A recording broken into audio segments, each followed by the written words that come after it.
Hi, my name is Daniel Chung. This video is in fulfillment of my oral walk presentation for Theater 200.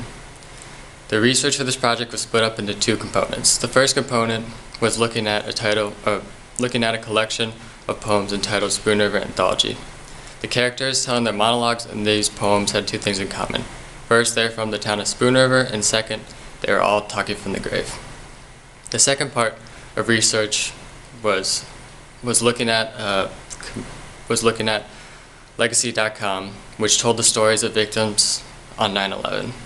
With the research in place, we used the research to make monologues, and we used the model of Spoon River Anthology to talk about the events of 9/11. I've memorized my monologue, and I'm going to perform it for the class and for you on video. It all happened so fast. It was another normal day. I woke up, showered, drank my morning cup of coffee, kissed my wife goodbye, and headed to work. The day was filled with routine tasks. I was just sitting in another board meeting pretending to be engaged, nodding my head, making eye contact, and then it happened. A loud crash followed by people screaming, the ground shaking, and alarms blaring.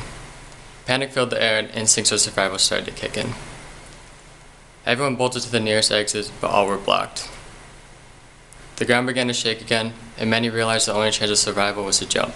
10 stories up, I realized my fate, and in that moment, everything seemed like it was happening in slow motion.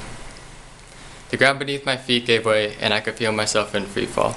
Looking down, all I could see was a pit of smoke and rubble. As gravity took its toll on my body, and I neared closer to that dark abyss, my entire life replayed in my mind. The years growing up in grade school, playing football at recess, having no knowledge of anything bad in the world. My awkward middle school years with voice cracks, braces, and newly discovered feelings for girls. My triumphant high school years, filled with Friday night games under the lights, and finally building up enough courage to ask Daisy to my first dance, and many more after that. My college years, trying to keep my long-distance relationship alive with Daisy and majoring in management. The day I finally built up enough courage to ask Daisy to be my wife. Earning my first real job in New York City at the Twin Towers. The day I discovered I was going to be a dad in December. Life happens so fast. It's built up of many special small moments that make the land arc moments so big. I was starting to get teary-eyed as I hit the ground. All I could see was smoke, and all I could feel were pieces of rubble restricting my body. I couldn't move. There was no escaping. In that moment of hopelessness, I felt a small vibration coming from my pocket. All feeling of worry left my body as I saw the message. Hope you're having a great day. I love you. Realizing there wouldn't be enough time to call, I quickly started to send my final message. I felt the ground rumbling again, heard the building move, and saw a large piece of rubble headed straight for me. Just as I sent that final message, I felt peace overwhelm me, and then, darkness. Looking back on my life, I realized it's not the big moments that matter. It's the details, the daily routine, the small details that truly decide your happiness in life. I'm proud to say that I lived a life full of happiness and joy, all due to Daisy.